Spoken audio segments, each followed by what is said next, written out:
Good afternoon, and thanks for being here. It's been a busy time for all of us in this department, a proud one, and a solemn one, too.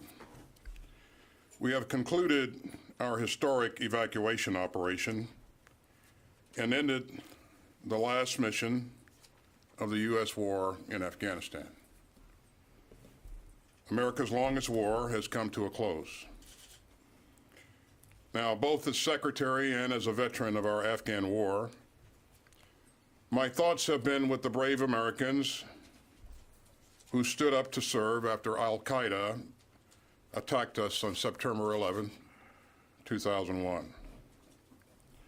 And my heart is with their families and loved ones, and with our friends and allies, and with our fellow citizens whose lives were lost or changed forever over 20 years of war.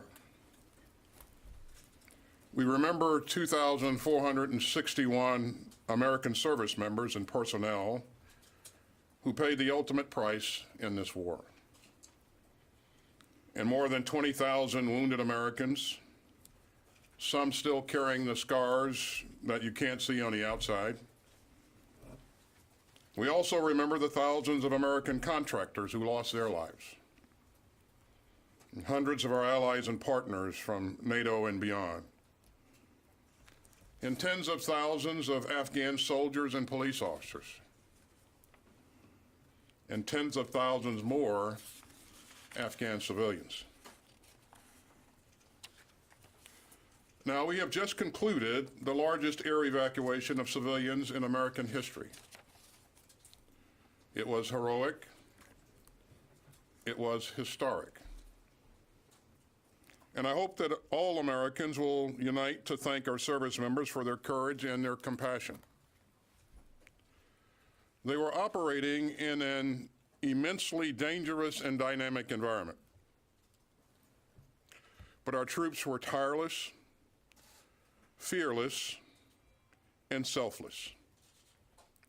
Our commanders never flinched, and our allies and partners were extraordinary. The United States evacuated some 6,000 American citizens and a total of more than 124,000 civilians. And we did it all in the midst of a pandemic and in the face of grave and growing threats. I am incredibly proud of those who made it happen, and they made it happen with grit and skill and humanity. Our outstanding men and women showed steady judgment under crushing pressure, including some very young service members who summoned up exceptional courage at close quarters. They ran an international airport. They sped up visas. They fed the hungry. They comforted the desperate. And they got plane after plane after plane into the sky. Our forces risked their own lives to save the lives of others. And 13 of our very best paid the ultimate price. And many of them were too young to personally remember the 9/11 attacks. The United States military will always honor their heroism. We mourn with their families, and we owe them support through the days and years ahead. It is noteworthy that on the day of the attack at the airport, our troops and their partners pushed hard and carried on, putting 89 rescue flights in the air in the span of 24 hours and lifting 12,500 souls to freedom. It has been an enormous achievement, not just by the U.S. military, but also by the militaries of our allies and partners, and of course, by our teammates at the State Department. Now, the war is over, and we're entering a new chapter, one where our diplomats and our interagency partners take the lead. We're part of an urgent team effort to move Afghan evacuees out of temporary housing in intermediate staging bases in the Gulf and in Europe and on to begin new lives.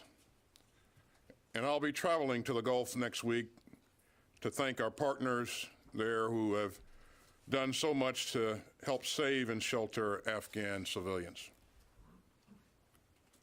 Now, some of those brave Afghans will be coming to make new lives with their families in America after careful screening and security vetting run by our interagency partners.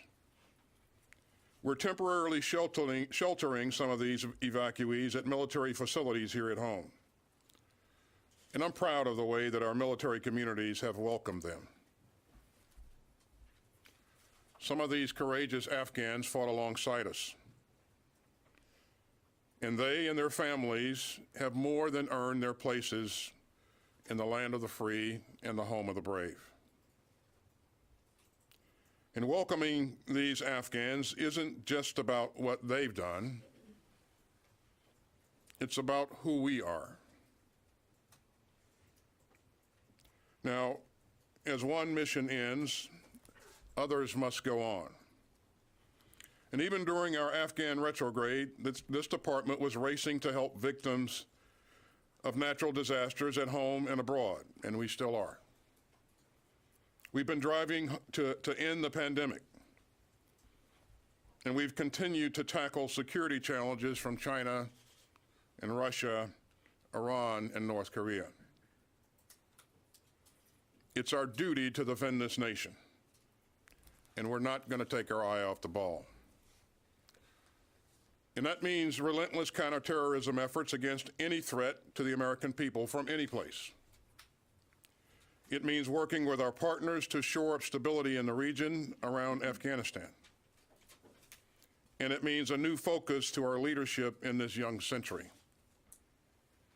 To meet the security challenges from China, to seize new opportunities in the Indo-Pacific and elsewhere, and to deepen our ties with old allies and new partners, and to defend our democracy against all enemies. But for today, I want to end with a word to the force and their families. I know that these have been difficult days for many of us, and as we look back as a nation on the war in Afghanistan, I hope that we will all do so with thoughtfulness and respect. I will always be proud of the part that we played in this war. But we shouldn't expect Afghan war veterans to agree any more than any other group of Americans. I've heard strong views from many sides in recent days, and that's vital. That's democracy. That's America. As we always do, this department will look back clearly and professionally and learn every lesson that we can. That's our way. But right now, it's time to thank all those who served in this war, because you are the greatest asset that we have. You. The extraordinary men and women who volunteer to keep us all safe, and your families. So my prayers are with you, and with the Gold Star families who lost loved ones in Afghanistan, and with the warriors who mourn their fallen brothers and sisters, and with those who bear the wounds of war to body and to soul. We will never forget what you did and what you gave. Our country owes you thanks that won't fade, and support that won't falter.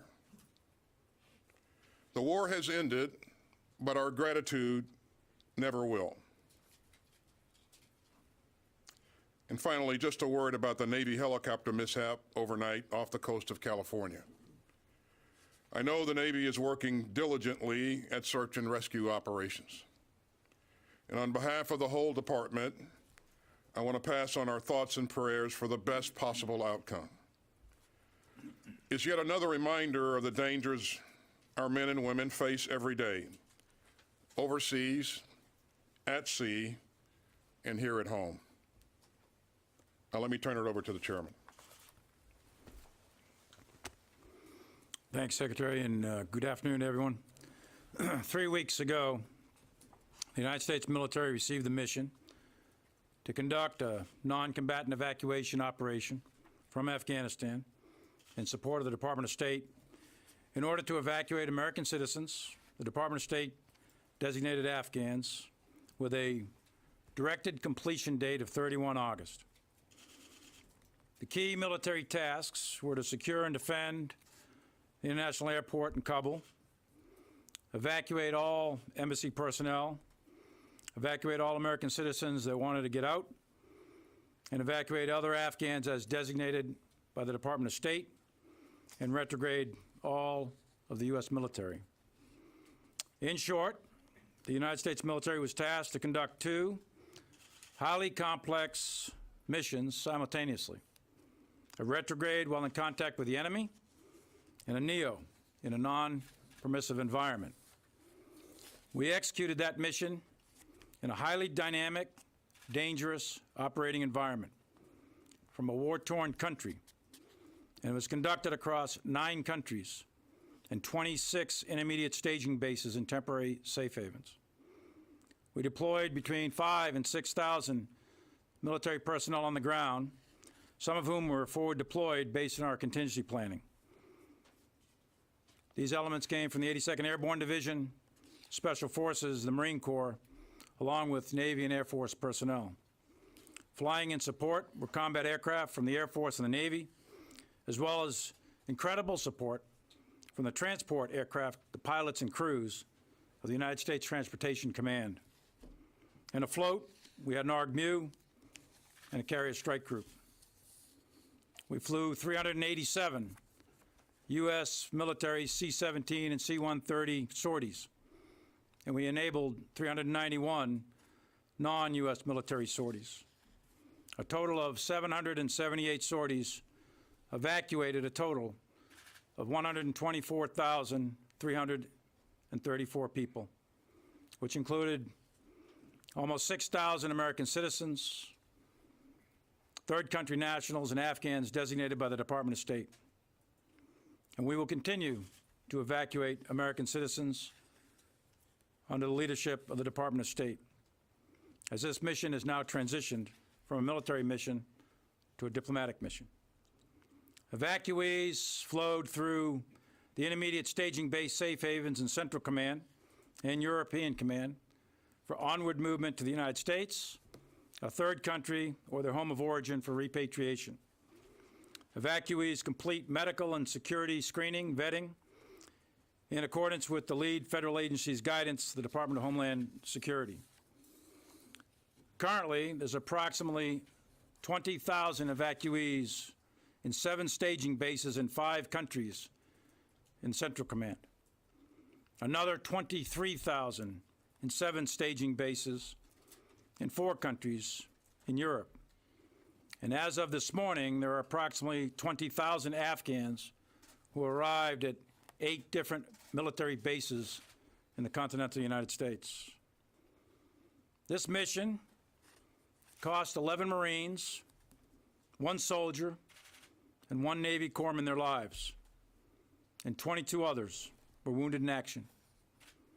In addition to over 100 Afghans killed and wounded in a horrific terrorist attack on 26 August at Abbey Gate on the southeast perimeter of the airport. Those soldiers, sailors, and Marines gave their lives so that others may live free. They literally gave their tomorrows for the tomorrows of people they never knew. Those 124,000, they never knew the 13 who died, and they will never know the 22 who were wounded, and the thousands of dead and thousands of wounded who came before them. But they will now live in freedom because of American blood shed on their behalf.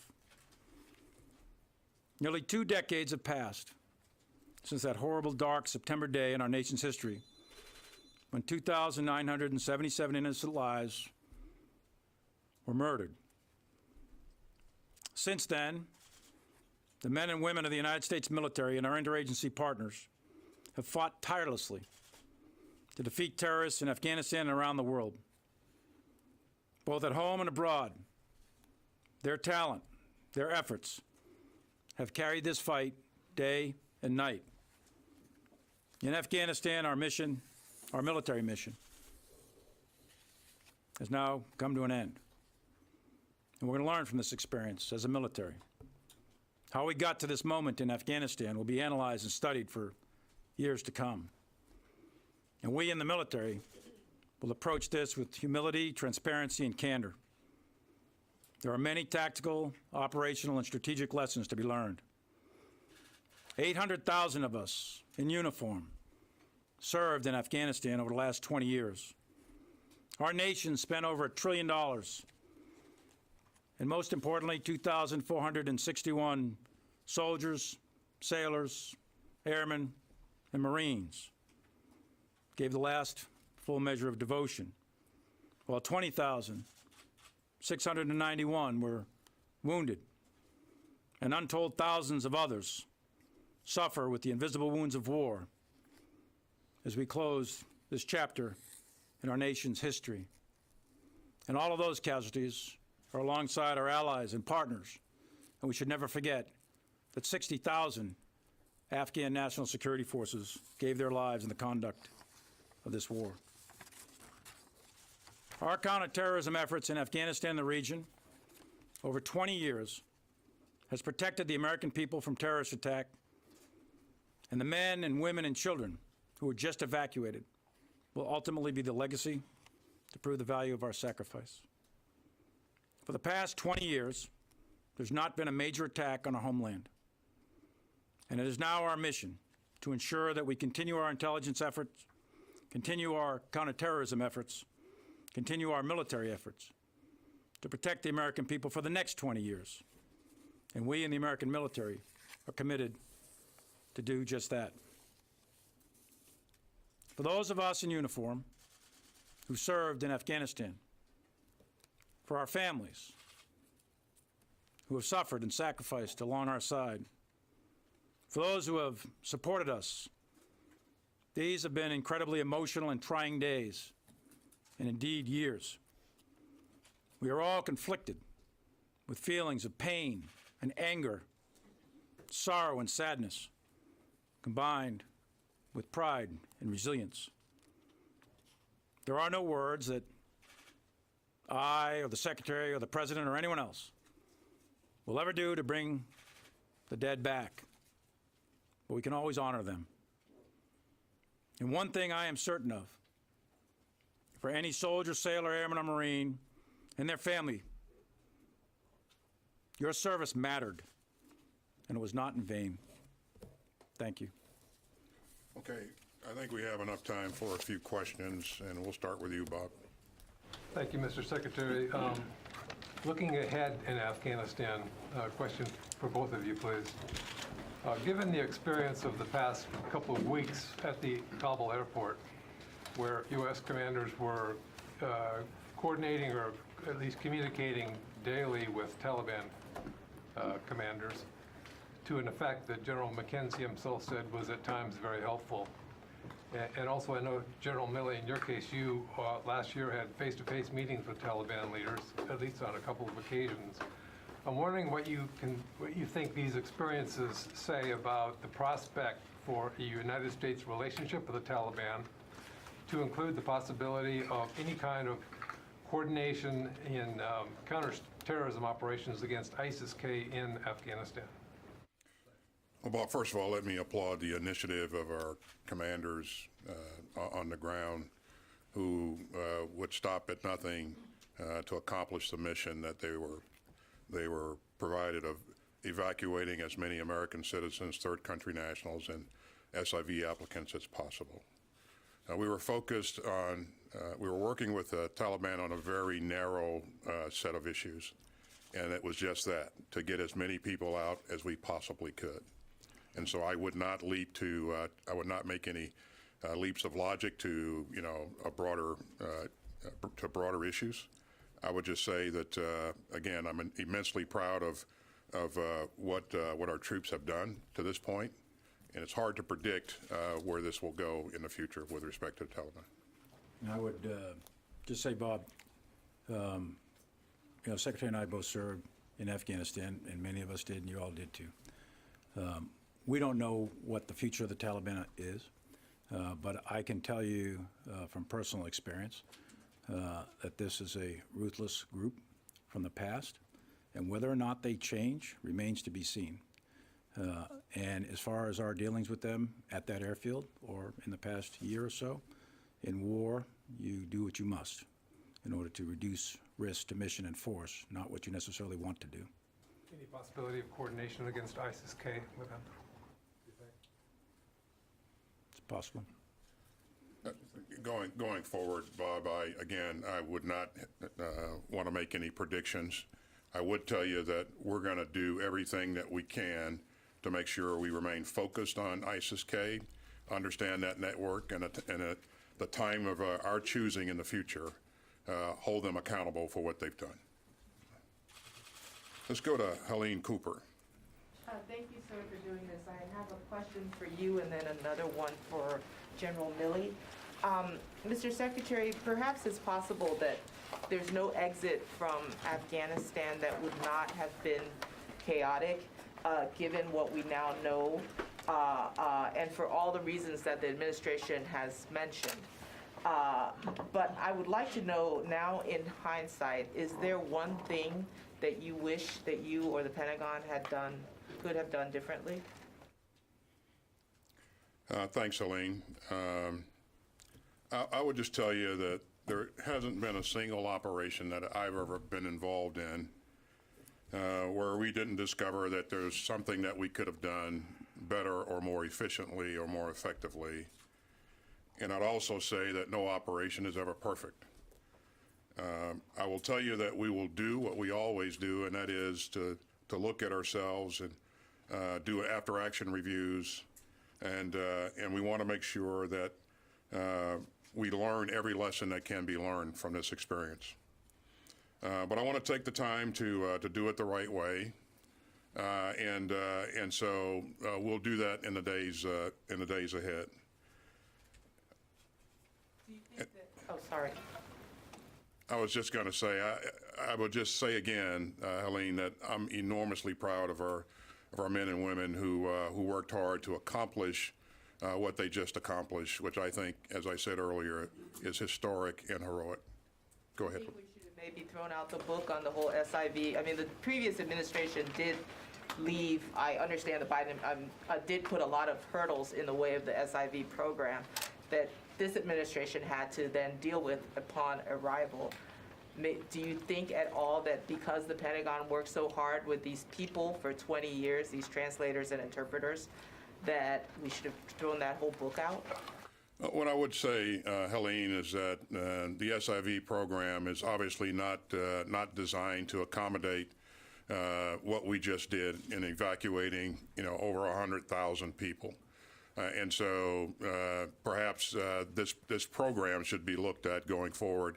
It is a designed to be a slow process. Secretary Blinken and the State Department worked hard early on to shorten the timeline that it takes to work your way through that process. But again, for the type of operation that we just conducted, I think we need a different type of capability. And for General Milley, I wanted to ask you about Sunday's drone strike. Can you take us back to that morning? You have intel that ISIS-K is plotting another attack. The military spots a vehicle that you believe is full of carrying explosives, and we take the car out with a drone strike, and reports now say that we may have, that 10 civilians, as many as 10 civilians may have been killed. Because of the urgent threat environment at the time, do preliminary assessments indicate that we may have rushed, relaxed, or waived altogether some of the normal checks and balances that we do before a strike like that? A couple of things. One is, as we always do on all of these things, we initiate an investigation. We're reviewing all the video and all that. But having said that, what do we know, what do we don't know, what do we think, sort of thing. At the time, and I think this is still valid, we had very good intelligence that ISIS-K was preparing a specific type vehicle at a specific type location. We monitored that through various means, and all of the engagement criteria were being met. We went through the same level of rigor that we've done for years, and we took a strike. So that we did. Secondly, is we know that there were secondary explosions. Because there were secondary explosions, there's a reasonable conclusion to be made that there was explosives in that vehicle. The third thing is we know from a variety of other means that at least one of those people that were killed was a ISIS facilitator. So were there others killed?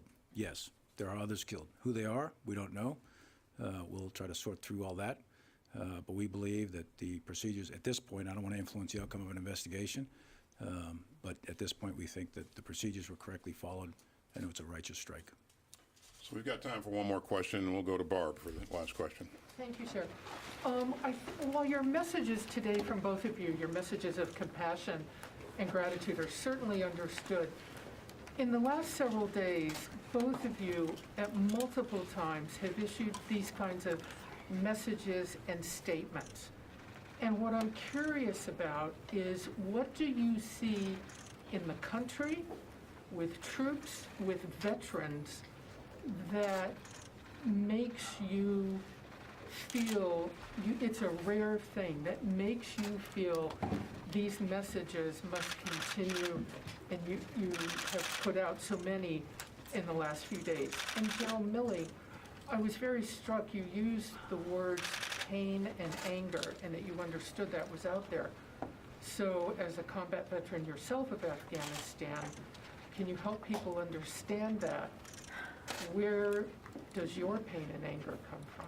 If you could both answer your views on this. I would start by saying, Barb, that this is the longest war in our history. And so there have been a couple of generations that have participated in this war. And as we've gone about, I've gotten input and reactions that are from all sides of this issue. And as I said in my opening statement, that's to be expected. And of course, I respect that. And I think we have to provide ourselves the time and space to adequately deal with everything that our veterans have been through. And we will work through those issues. And the system will be there to support our veterans as we work through those issues. I just think, again, we need to respect each other's views and be supportive of each other. And one thing I would say, Barb, is that people will process this differently. And for those who think they need help, please seek help. We're there for you. And as I said, you heard me say a number of times before, mental health is health, period. And so this will take time to work for people to work their way through. There are varying opinions on each side of the aisle, and that's to be expected and respected. So. Assure. There's a question for General.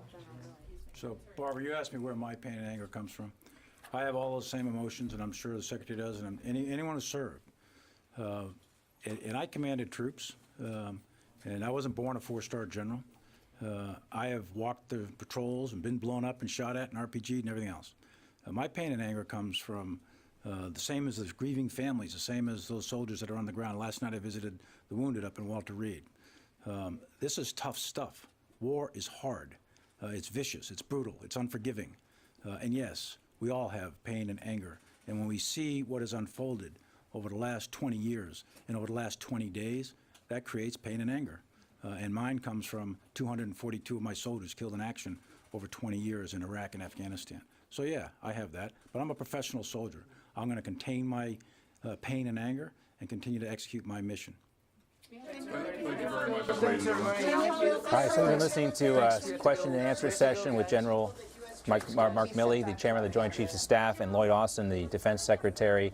Really, this turned out to be kind of a kumbaya session for both of those gentlemen, talking about the emotions they felt. We just heard Mark Milley there responding to a question from CNN's Barbara Starr about pain and anger that Milley referenced here. Obviously, some of that addressed, stemming from directly the loss that we saw at the Kabul airport, but Milley expanding on that in his personal experience there in that theater. Also, we heard from Milley, there was one question, really one of the only pointed questions towards both those gentlemen, and that was about the drone strike that was ordered. The reports were initially that it was an ISIS-K member. There's some reporting from the New York Times, though, that says that a family of 9 was actually killed there, including 4 children under the age of 5. But we heard from Milley that he believes that was a righteous strike, and that at the time they had good intel. And again, sticking with this story we've been hearing from the administration, that the innocents that were killed in that drone strike were likely from a secondary explosion. Now, as it relates to General Milley, we also heard him talk about the loss that we saw throughout the 20-year war in Afghanistan, 800,000 service members who fought there, 4,261 who died, 20,000 wounded. Those are just the Americans. Now, as for Secretary Austin, he called the effort, the mission in Afghanistan, heroic and historic. And again, he was also continuing with this narrative that we hear from the administration that this is one of the most successful airlift operations in U.S. history. That is in debate. But again, both of these gentlemen facing a lot of criticism over the last couple of days for their role in all this, and also their kind of failure to step before the podium until this day to answer some of these questions. We did not hear any questions about folks calling for these gentlemen to resign from their positions, and they pretty much abruptly ended that news conference. Lloyd Austin, the Defense Secretary, General Mark Milley, the Chairman of the Joint Chiefs of Staff, trying to really rally support in the wake of what many people see as a failure on their part to bring all of our troops home safely from, and all the Americans and our Afghan allies home safely from that conflict. We'll talk more about that part of it in a second, but let's also talk about the White House and their response to all this and the criticism. They're also responding to a plea from an interpreter who is still stuck in Afghanistan.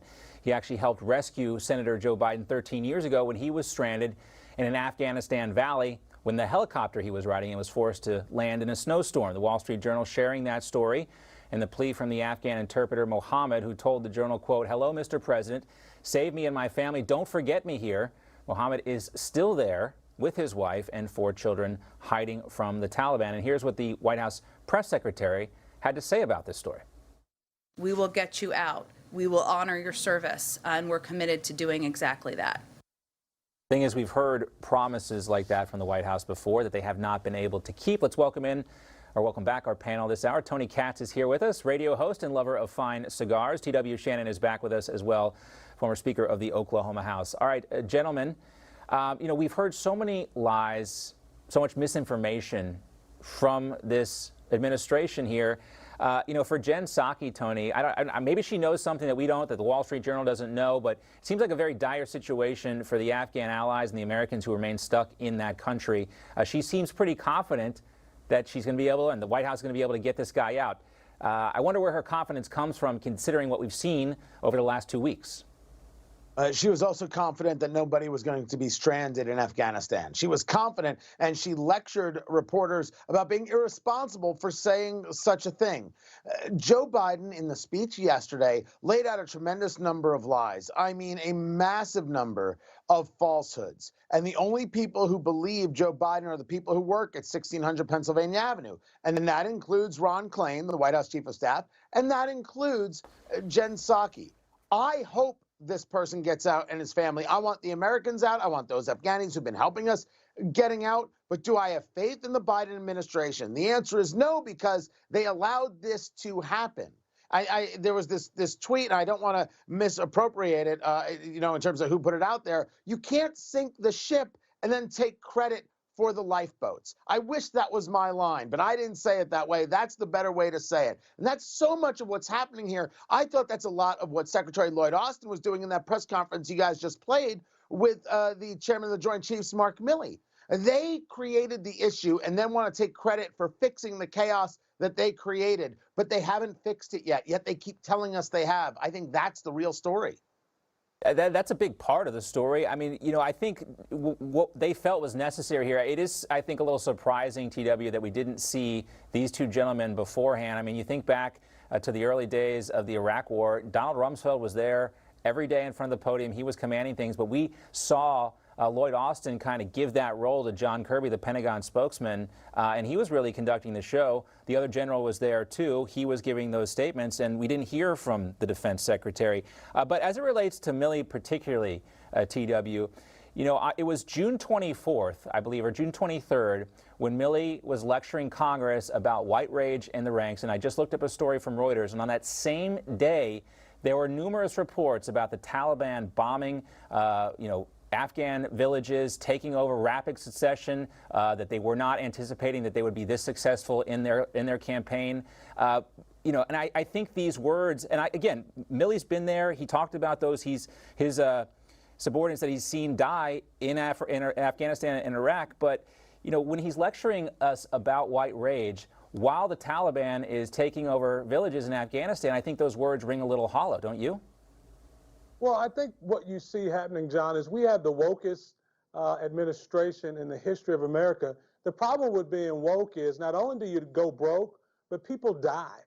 Our military is not a testing ground for social policy. Our military is there for the defense of America and America's allies. And unfortunately, because of the Biden policy, which is what I've named the TB5 policy, it's the Taliban Build Back Better by Biden policy. That's really what it is, and it's Operation Reckless Abandonment. That's what we've seen coming from the Biden administration, and frankly, it's been an international disgrace. There have been the only resignation that we've seen happen at this point has been the one lieutenant colonel, who blew the lid and was the whistleblower on just how out of control the directives are coming from the civilians.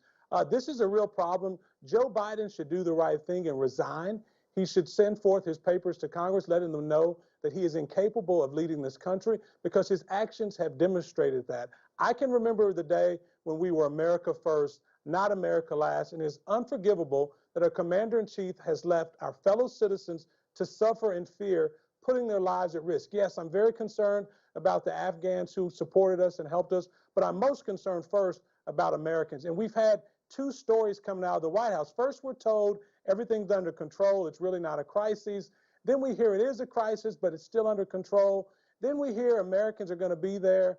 Soldiers are going to be there until all Americans are out. And then we hear we're withdrawing, but all Americans are safe. But then we hear it's just been so all over the place. The real challenge is no one trusts this administration anymore, to be honest and level with them. And when you have no trust, you have no relationship, and you have no leadership. And that's exactly what we're saying right now. America is at risk, and America is vulnerable because of the vacuum in leadership at 2300 North Pennsylvania Avenue. How about those questions, too? A bunch of softballs. One of them basically was, how bad did President Trump mess this up for you guys? And then we finally, got one question about the drone strike, but no follow-up, no real answers.